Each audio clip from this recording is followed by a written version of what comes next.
Guys, welcome dito sa The Sun Tarot. Ang reading nito ay for collective for anyone who can resonate sa reading nito. This is a general reading for collective your energy as this is a collective reading, guys.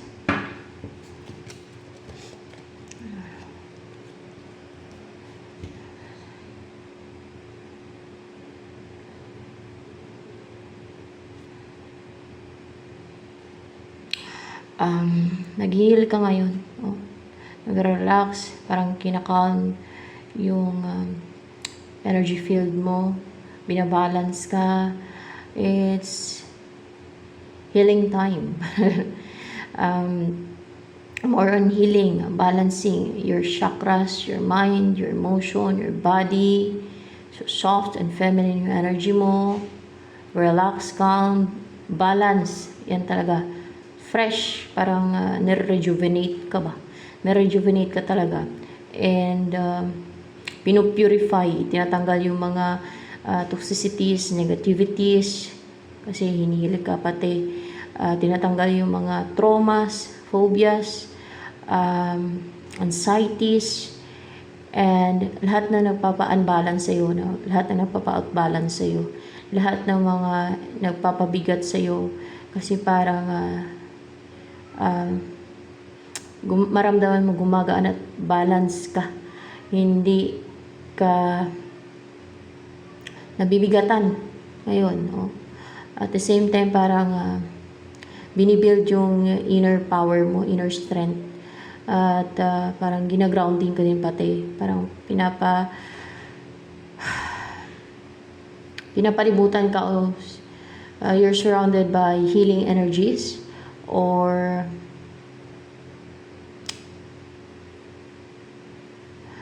empowering energies, ganon. Parang in-empower ka pati and hinihil and binabalance. Ano pa ang energy mo ngayon? Ay, confident.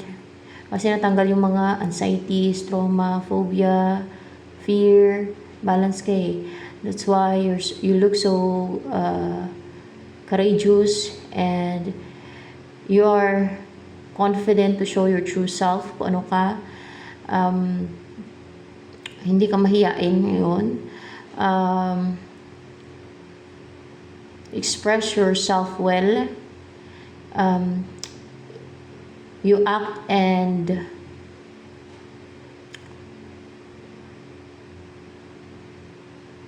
you're confident sa mga actions mo, sa mga ganun ba. Na hindi ka naiilang, hindi ka na anxious, hindi ka anxious. So ano pa ang energy mo ngayon? I know that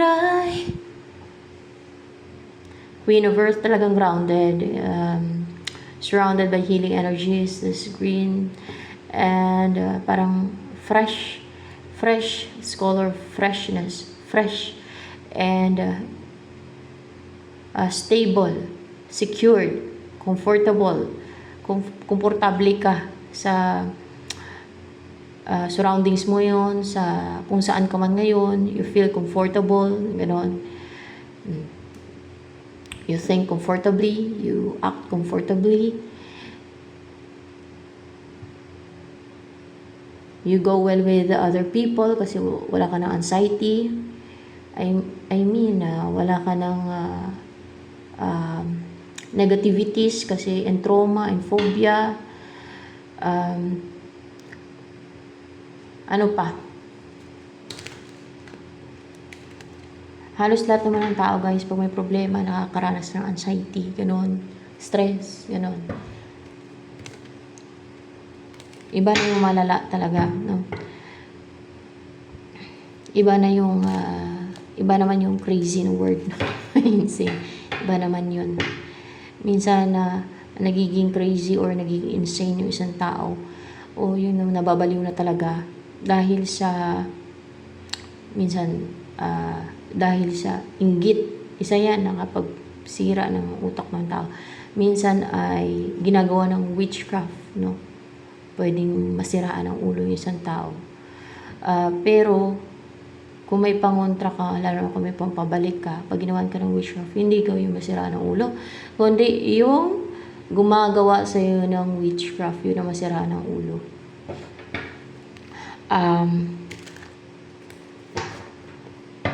Para ka lang salamin, no?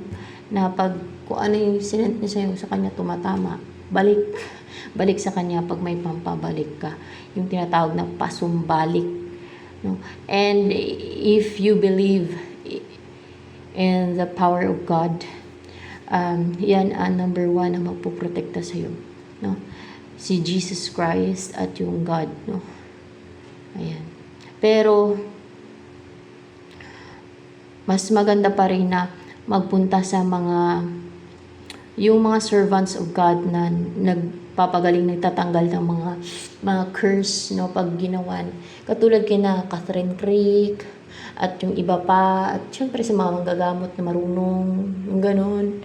Kasi, they have the authority to heal and to set those people na naging biktima ng mga evil doings ng iba, no? And as well as sa demonic possession,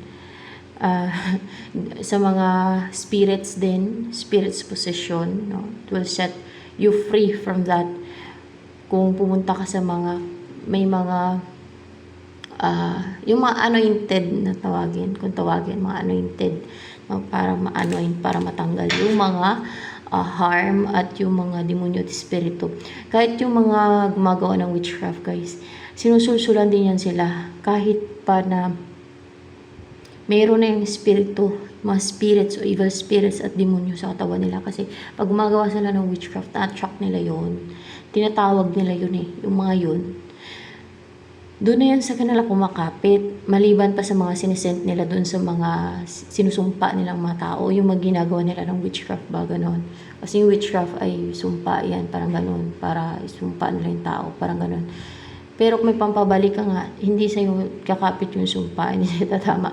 Parang salamin ka lang na, kung isent nila sa'yo, balik lang sa kanila. Yun, pag may pasumbalik ka. At kung protektahan ka ng God at ng Diyos. Yan. Sa mga evil doings na iba. Kahit painggit pa yung reason nila at insecurities kung bakit ka ginagawa ng mga yan, ay still may influence yan ng mga demonyo. Sinusulsulan pa rin yan sila. Yun nga lang, ang pagkakamali nila ay nagpapadala sila sa sulsul ng mga ganon. So, ayan. Kaya mapapahamak yung kanilang kaluluwa. Talagang sulsulan ang tao ng demonyo para makuha nila yung kaluluwa ng tao. So, ganun talaga dito sa mundong to. Yan ang nangyayari ngayon. Lalo na sa ngayon ay nasa end of times na tayo. That's why todo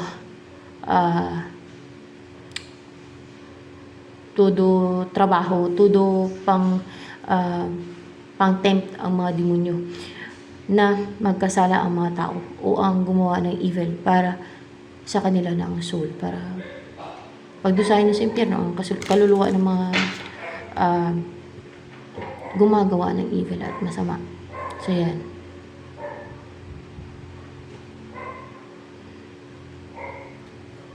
So, ano pa?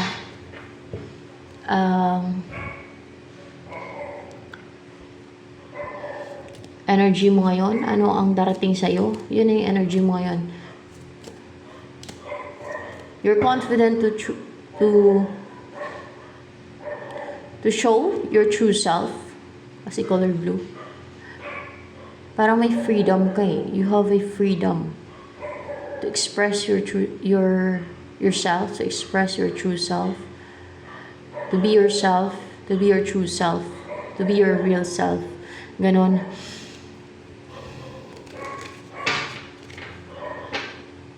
Parang you're at peace right now. You find peace. Parang peaceful yung isipan mo. Ano pa? Anong darating sa'yo soon? Anong darating sa'yo soon? Anong darating sa'yo soon? O anong mga pagbabago sa buhay mo? Anong darating sa'yo soon? Mga ganun ba? Tingnan natin.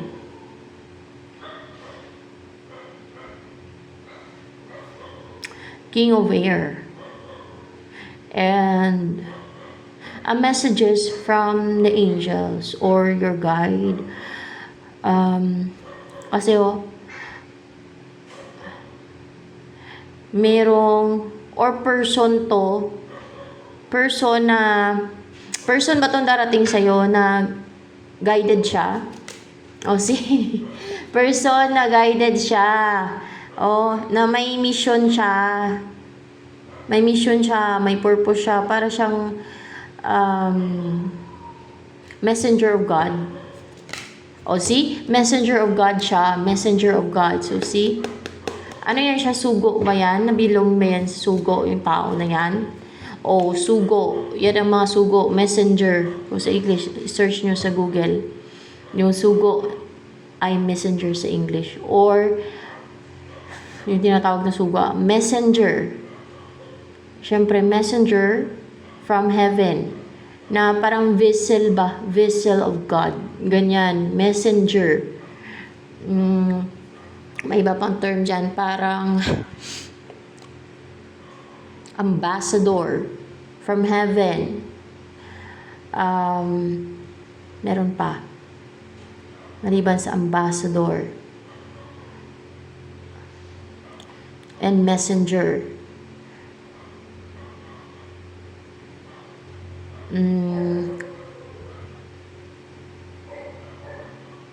Tagapag balita sa Tagalog, no, ganon. Ayan, yan lang. Ano to itong tao, described, clarified by describe and this. At may nakatakdang panahon, oras, para sabihin niya sa'yo, para sabihin niya sa'yo messages, yung dapat niyang sabihin sa'yo. Meron siyang sasabihin talaga sa'yo. Meron siyang mga messages sa'yo, itong tao na to. Yung darating na to sa'yo. May messages yan sa'yo.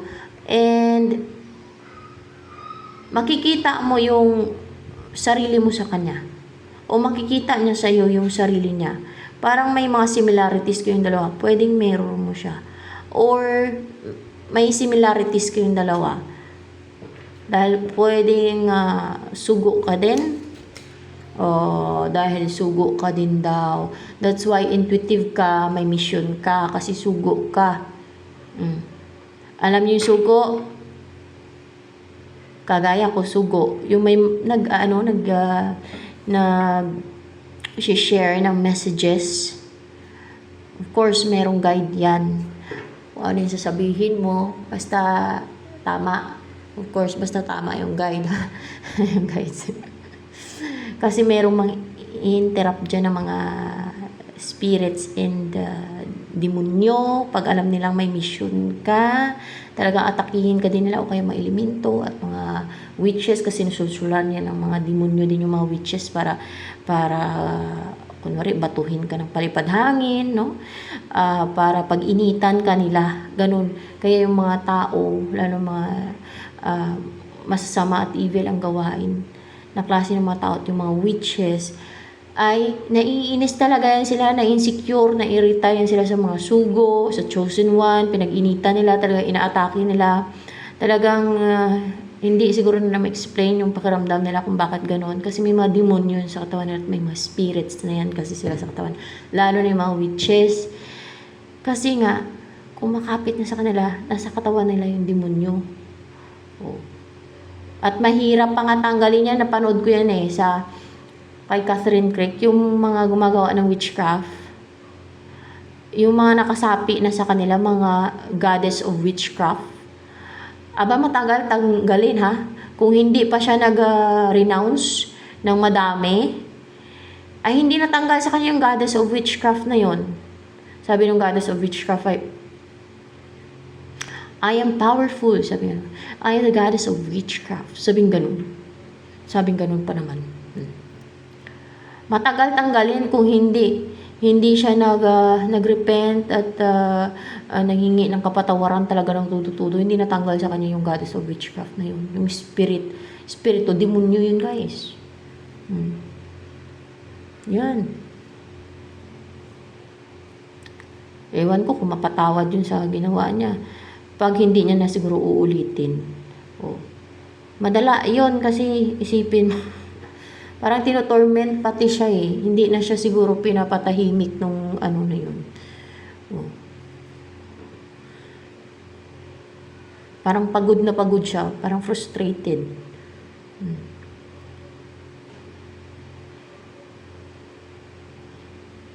Ito naman yung darating sa'yo.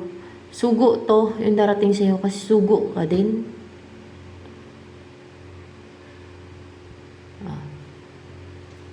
Alam niyo yung sugo. In-explain ko na ako na yung sugo. Kagaya ko, sugo, messenger. No? Messenger of God. No? Or ambassador, parang ganun. Ambassador ng kalangitan. Parang kang vessel. No? Gagamitin ka na. Parang vessel of God. Yun. Yun ang sugo.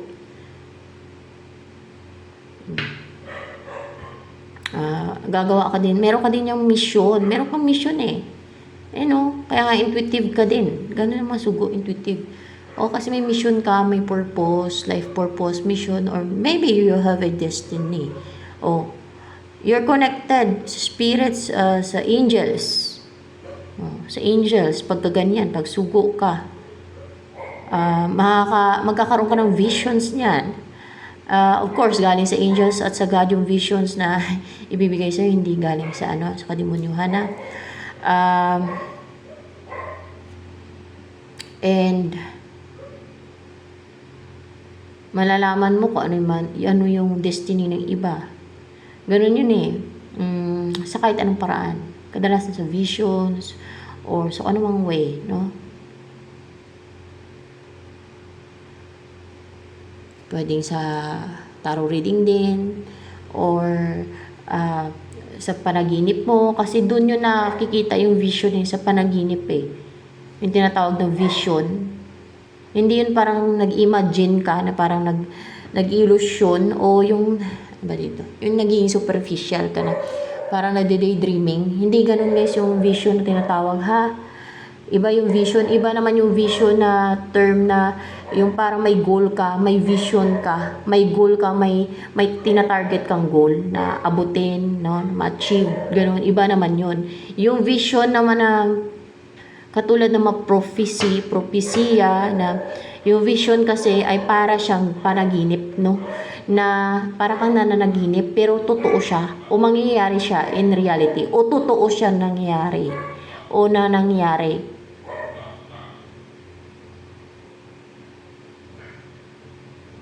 Yun. Search for the word na vision. Yung pala, yung vision ay para kang nananaginip niyan pero totoo siya. Hindi siya panaginip. Yung panaginip ay lang siya unrealistic. Hindi siya totoo, no, yung panaginip. Iba yung vision. Na magkakatotoo yun o totoo siyang nangyayari. Ganun ang vision.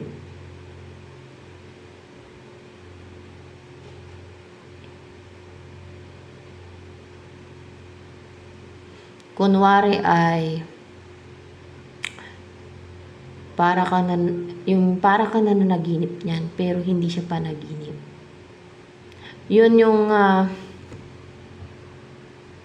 vision ba yun? Sample ko ngayon Yun katulad nung inaatake ako ng entities na nakikita ko sila pati yung kapangyarihan nila.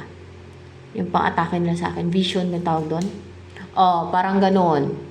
Kasi kahit nakapikit yung mata mo niyan, basta nakapikit yung mata mo niyan, para kang pagpatulog ka na, basta nakapikit na yung mata mo, o kaya yung tulog ka, pwedeng ganoon. Minsan, patulog ka pa lang yan na parang gising pa yung diwa mo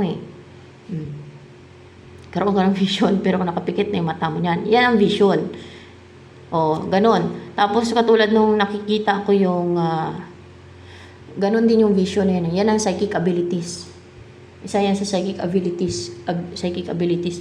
Yung nakikita ko, ito sample ko lang, hindi to yabang ha, baka sabihin na naman ng iba dyan, yabang na naman yan. Dahil umiral yung insecurities yan. Sinususulan ka ng demonyo, nagyayabang yan. O, hindi, sample lang yan. Hindi yan yabang. Importante, totoo. Hindi ako naggagawa ng kwento. Siguro yung iba naka-experience sa inyo niyan. Yung katulad ng, yun na nga yung inaatake ng entities, nakikita ng entities sa vision. Mga ganon. Pati yung mga elementals, mga ganon. Pwede din nag-astral travel yung kaluluwa mo. Through that. O kaya ay nakita mo si Jesus Christ sa parang panaginip mo, pero vision mo pala yun. O, katulad nung, akala ko panaginip siya na bumaba si Jesus Christ, nag-aantay kami doon sa may gubat na mabato, medyo mataas yung bato na, sa bato, basta sa taas ng bato na patag siya. Doon kami nag-antay, may makasama ko. Bumaba sila, 5 sila. Si Jesus Christ nasa gitna. As in, bumaba talaga galing sa itaas. Inabangan namin, dumating din talaga. So yun, dun ko nalaman na yun palang vision. Ganun pala, parang panaginip siya, pero hindi siya panaginip. Hindi siya unrealistic, hindi siya yung parang panaginip na hindi totoo. Yung vision daw ay totoo yan. No? Ibig sabihin, kasi kinlarify ko kung vision daw yung panaginip, sabi vision daw yun. Sabi ni Jesus Christ, no? Of course, kinlarify ko dito. Oh. Pinasagot ko lang sa kanya. Siya ang nag-guide. Siya ang pinaguide ko. Na, kung vision ba o panaginip ang tawag doon. Sa napanaginipan ko na yun. Vision daw yun. So, ibig sabihin, totoo siya nangyari na bumaba talaga siya at may kasamaan siya. 2 sila, mga kapatid niya daw yun. May kapatid kasi yan, madami yan sila. Madami yan sila sa langit na magkakapatid. Siya lang ang nag-sacrifice kasi sa mga para sa humanity, para sa mga tao eh. Siya ang nag-represent na mag-sacrifice para magpatuloy ang lahi ng tao dito na mamuhay sa mundong to. Dahil lang hinayang siguro naawa pa sa mga tao na pwede pang maging mabuti o pwede pang mapagtiyagaan charot. Sa taong mabubuti, no? Na lalo yung mga righteous. So, kapanghinayang talaga yung mga taong righteous na sumusunod, no? So yan. Sa patakaran o sa utos ng Diyos.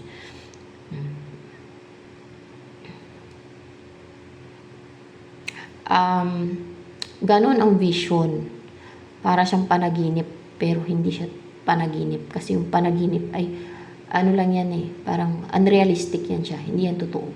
Pero yung vision, totoo yan siya. Ayan. Ganyan, magkakaroon ka ng vision. See? Mga vision.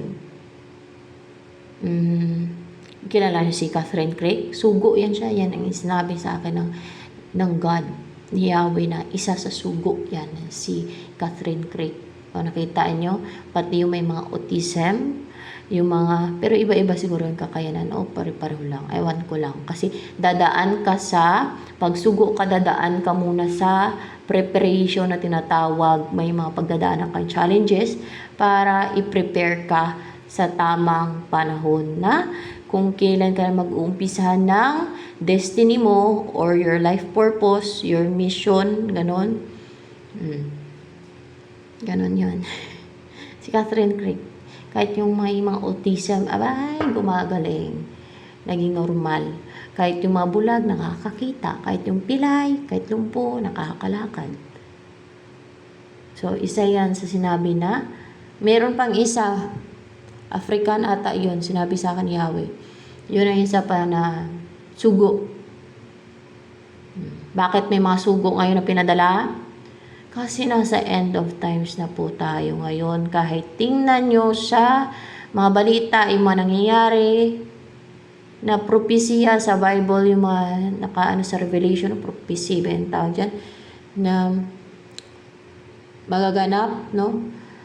Na malalaman na mga tao pag nasa end of times na ay mangyayari yung mga propesya na yon. Nangyari na yung iba at marami na nangyayari, naganap. So see, hindi lang yung propesya ng tao, kundi nasa Biblia yun mismo yung mga nangyaring propesya at revelations. Revelation ba yun? Propesya. Propesya ata. O nasa Revelation yun.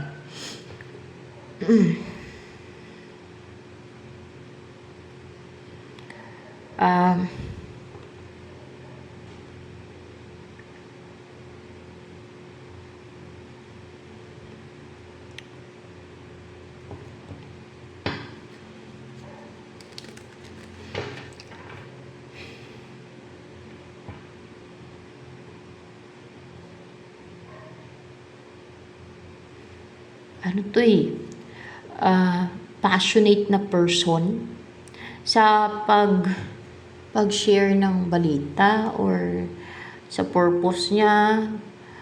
Full of wisdom tong tao na to, spiritual wisdom, and clear and sharp yung mind niya. Talagang may Holy Spirit dito sa tao na to, yun ang darating sa'yo. Kasi ayan sugo ka din that's why you're intuitive. Alam niyo, intuitive, you're connected nga sa mga spirits, lalo sa angels, mga ganun yung mga, lalo na pagsugo, connected yan sa mga angels kasi sila ang mag-guide sa'yo. Pag servant of God ka, parang bubusan ka ng Holy Spirit, ganun yun guys. Bakit ganito yung readings ko? Kasi isa ako sa sugo. Hindi yan yabang. Para alam nyo kung ano yung sugo, yun, messenger, no? Or, alam nyo kung ano yung sugo, hindi yan galing dito sa mundong to. Oo, pinanganak kang tao pag sugo ka. Pero yung origin mo, hindi tao. Doon sa langit yan, kadalasan mga anghel, ganon, anghel, mga ganon, sugo. Kung ano ka man doon sa langit, kadalasan anghel. Sinugo dito. Tapos syempre, panganak ka bilang tao. Para maging vessel ka ng God. Bakit hindi tao ang kinukuha na maging sugo? Ewan ko, hindi ko ma-explain. Hindi ko ma-explain kung bakit.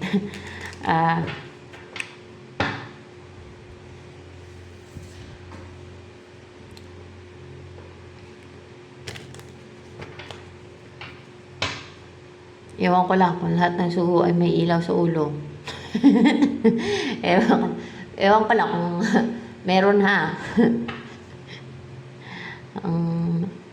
Ang alam ko meron. Makikita yan guys sa anino. Lalo pagka may palayan, no? Pag umaga na makadaan kayo sa palayan, masinaga ng araw yung ulo nyo.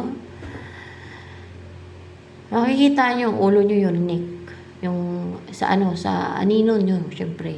Unique yung ulo ng anino ninyo kasi pag sugo kayo. Kasi may ilaw. Ewan ko lang kung lahat ng sugo ay may anino, may ilaw sa ulo yung anino. Ewan ko lang. Basta ganun.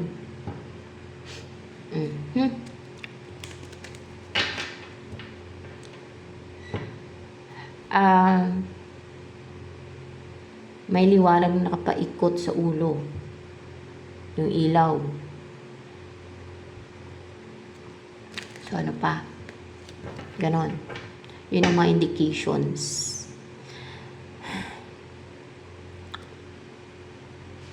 May mga magdi-distract sa'yo. Of course, yung mga kampo ng kadiliman. Lalo yung mga demonyo. Pati nga elemento i-distract. I-distract ka nila. Para hindi ka magpatuloy sa mission mo. Mga ganon. Pero dadaan ka sa mga challenges, parang dadaan ka sa mga transformation. May ilang beses na transformation. Hindi lang isang beses. Habang tumatanda ka, nagtatransform hanggang sa maging ready ka na, no? Yun na yung pinagdaanan mong preparation, yung dumadaan ka sa mga transformation and journey na binabago ka hanggang sa maging ready ka na, pati yung faith mo i-build yan lahat na, no? Para maging ready ka na sa iyong mission at purpose in life. Spiritual purpose, spiritual mission, ganyan. Ayan. Message ng angels for you.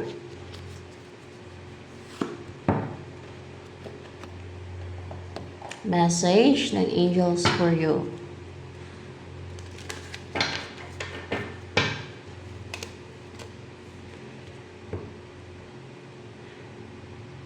New career, your work focus is shifting in a positive, new, and successful direction. May bagong career for you. O, yung work focus mo daw ay magkakaroon ng shift. O, magkakaroon ng shift, pagbabago yan. No? Shift. In a positive, na positibo na, bago, at in a successful direction. In a positive, new, and successful direction. So, ayan. Ano ba yung maging career mo? Related saan? Ano ba yung maging career mo? Related saan yung magiging career mo? Sa faith.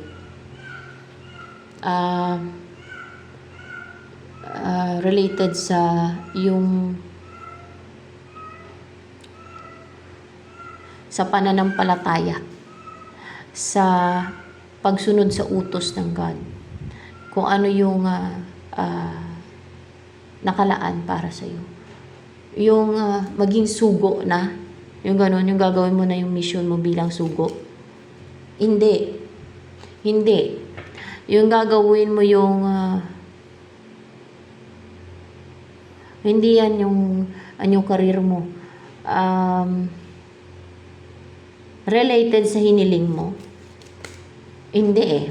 Parang related sa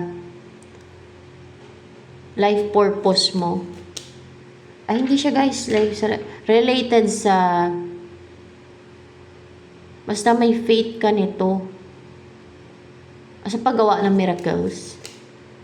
Hindi guys. Hindi ganun yung career. Kasi career siya eh. Hindi naman siya yung mission eh. Hindi talaga. Career nga yan. Hindi yan mission. Iba yung mission sa career. Maring may career ka pa, no? Maliban sa mga mission mo o ano.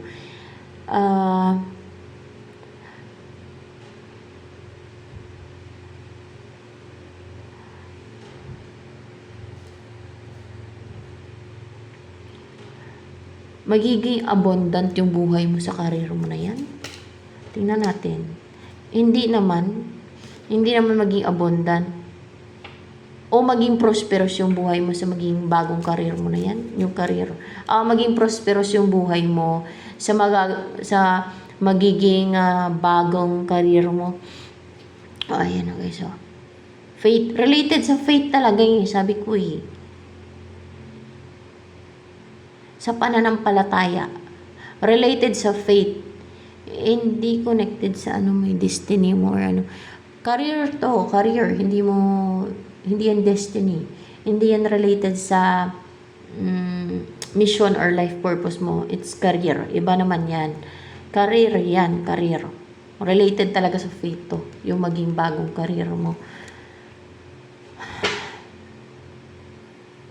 Kung ano yung pinaniwalaan mo na maging ikaw, kasi faith eh. O kung ano yung pinaniwalaan mo na with emotion pa, na may faith ka talaga na maging ikaw. Ano ba yan? Ano ba yan? Yung maging ikaw na yan na pinaniwalaan mo.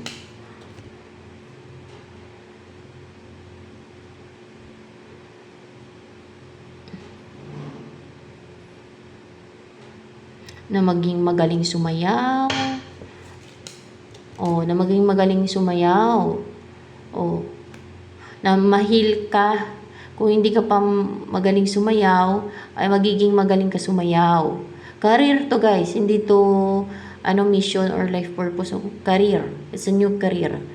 Na pagkakitaan mo naman yan, syempre, while you're doing your mission and your life purpose, may pinagkakitaan ka din, no? Para stable ka financially and secured ka financially. And hindi ka pababayaan ng God financially.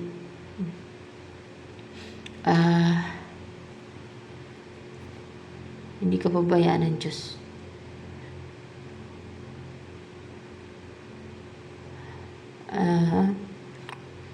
Or ano to, sisikat ka ba? Kung parang pinatigas yung katawan mo ng demonyo para hindi ka maging magaling sumayaw, ay gagaling ka na sumayaw. Baka maging dancer ka.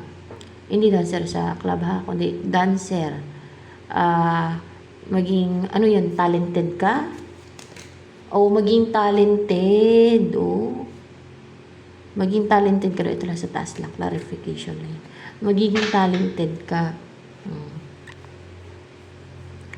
Yung mga nirestrict, pinigilan sa'yo, simula nung bata ka pa, kasi pagka may mission ka, ay bata ka pa lang, ay pinapakialaman ka na ng mga demonyo niya na gusto nilang i-restrict ka, pigilan ka, no? Na hindi ka mag-succeed, parang sabotahiin ka nila, ganun. Tapos gagamitin nila yung mga tao sa paligid mo, na pag-initan ka, na kahit wala ka naman ginagawa, ay naiinis sila sa'yo, na-irritate sila sa'yo, parang ganun, na parang basta pag-initan ka talaga nila kasi sinusulsulan sila ng demonyo para mainis sa'yo, para pag-initan ka nila, ganun. Ganun yun guys ha, pag mga sugo, mga kay chosen one, ay may mga ganun experiences simula pagkabata pa lang. Mahihil ka na pati sa mga traumas, mawala na yung mga pumipigil sa talents mo. Kasi maging talented ka daw, simula pagkabata mo yan, nung bata ka pa, may talents ka na ganyan. Pero pinigilan na yan ng mga demonyo at ng mga taong sinulsulan nila. Kasi nga, ganun ang masugo. Parang gustong pigilan, kontrolin ng mga evil forces. Ayan. Sa mga naiinis yan sa akin, at sa mga naiirita, parang na talagang kinainisan, na parang yung talagang parang kinamuhian ako, no? Kasi nga, sugo ako. Kaya, kaya ganun yung naramdaman ninyo. No? Ako prangka kasi ako No? Para ma-explain ko kung bakit ganun yung naramdaman ninyo. Sa mga nairita dyan sa akin, sa mga pinag-initan ako. Kasi sugo ako Kaya, ganun ang naramdaman. Nasagot ko na ang katanungan ninyo. Kung bakit, baka nagtataka din kayo, bakit kayo naiinis sa akin, nairita, no? Sa mga nairita lang, sa mga pinag-initan ako. Dahil dun, no? At sinusulsulan kayo ng demonyo para pag-initan ako. Yun. Yan ang mga sugo, pinag-initan talaga yan. Parang challenges na lang yan. Simula pagkabata pa yan, guys, may mga ganyan na. Challenges yan para sa masugo, para maging matibay, maging independent, hanggang sa paglaki. Yan. Maging strong. Na hindi mag-rely sa iba. Yan. Yan ang purpose niyan. Ano pa?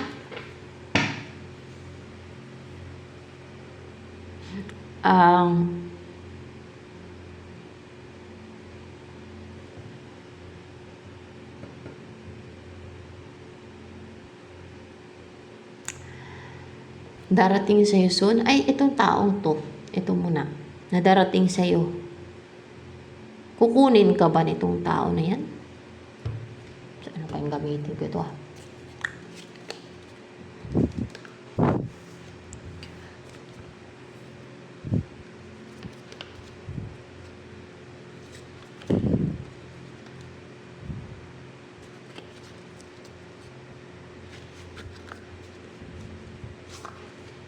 Iba kasi ang origin ng mga sugo, hindi tao, kaya pinag-initan ng mga tao. At sinusulsulan ng mga demonyo ang tao para pag-initan ang mga sugo, para gawa ng scheme ang mga sugo ng mga tao.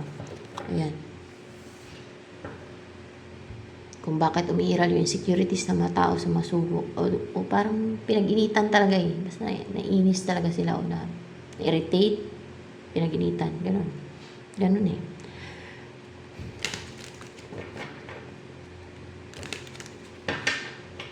Dadalhin ka ba nitong isang sugo na to na darating sa'yo? Kukunin ka ba nitong person na to? Itong sugo na to na darating sa'yo? Kukunin ka ba niya? Hindi kanya kukunin pero darating yan sa'yo. Bakit? May messages sa'yo. Meron siyang sasabihin sa'yo, mensahe. Tao yan siya. A vessel of God. Ano yung mensahe niya sa'yo? Kung ano yung sinabi sa kanya ng God. Tingnan natin. Hindi. Papakawalan ka niya. Papakawalan ka niya. Meron siyang gagawin, meron siyang sasabihin sa'yo. Oh. Papakawalan ka niya sa mga nagre-restrict sa'yo, sa mga nagbabind sa'yo, sa mga... Yun ang dahilan.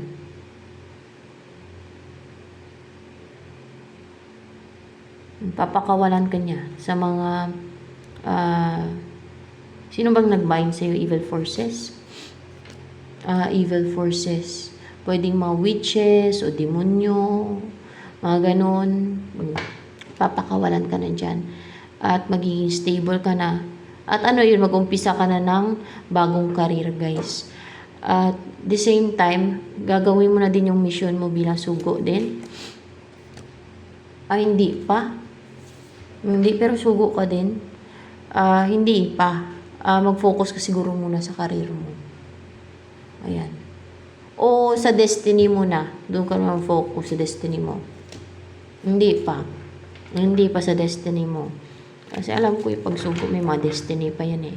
Yun na yung parang yung nakatakda. Ewan ko lang kung lahat ng sugo ay may nakatakda. Lahat ba ng sugo may nakatakda sa kanila? Kasi sa akin meron eh. Meron. Meron daw, lahat ng sugo may nakatakda. Di ba? kahit manggagamot nga eh. Alam eh, na may nakatakda eh. May mission at may nakatakda. Yan, pagsugo. Alam nila yan. O may destiny, pati. O may nakatakda. O may secure naman yung iba dyan pagka alam nila may nakatakda. Hindi nyo nga alam kung ano yung nakatakda. Baka katulad kay Jesus Christ na ipako sa krus eh. Tapos may insecure pa. Baka yung nakatakda eh. Kala nila, akin na lang yan. Baka sabihin ng mga inggitira at mga na-insecure, akin na lang yung nakatakda sa kanya. Yung pala kay ipako sa cross, oh. Gusto niyo yun? Sa mga inggitira din. Nari ipako sa cross.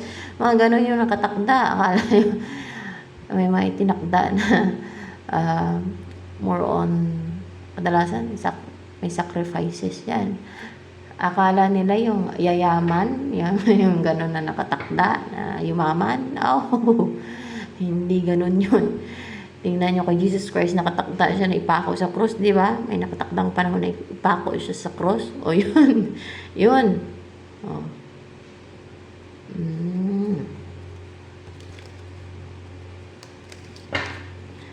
Pero once na natapos na yung nakatakda sa sugo, ay tapos na yung kanyang life purpose at mission. Siyempre, tapos na. Kabalik na sa langit. O, diba?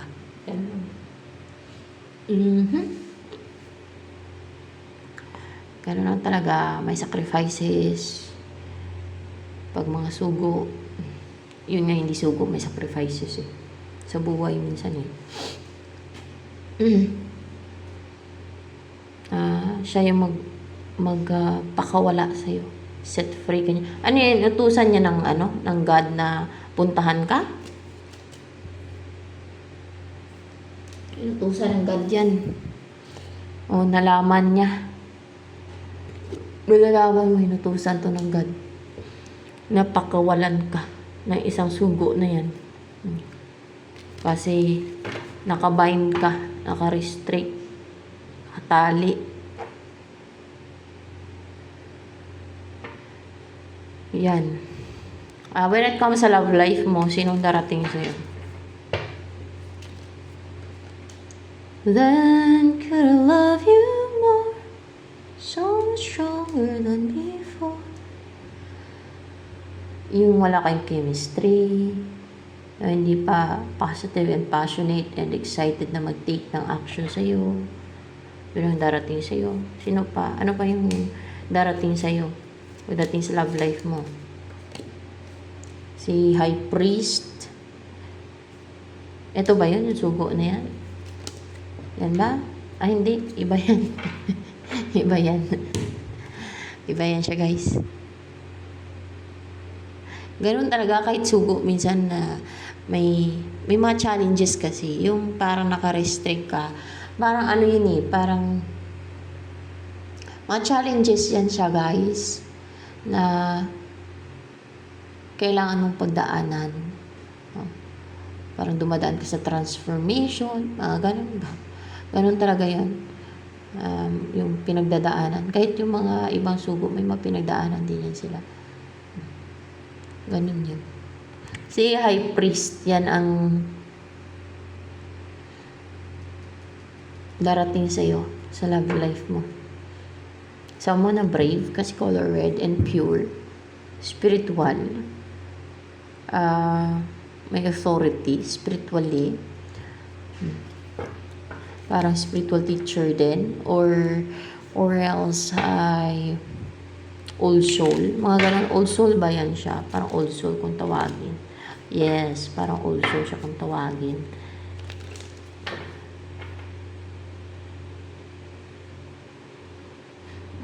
A wise person. Kasi puti yung buhok eh, di wise person.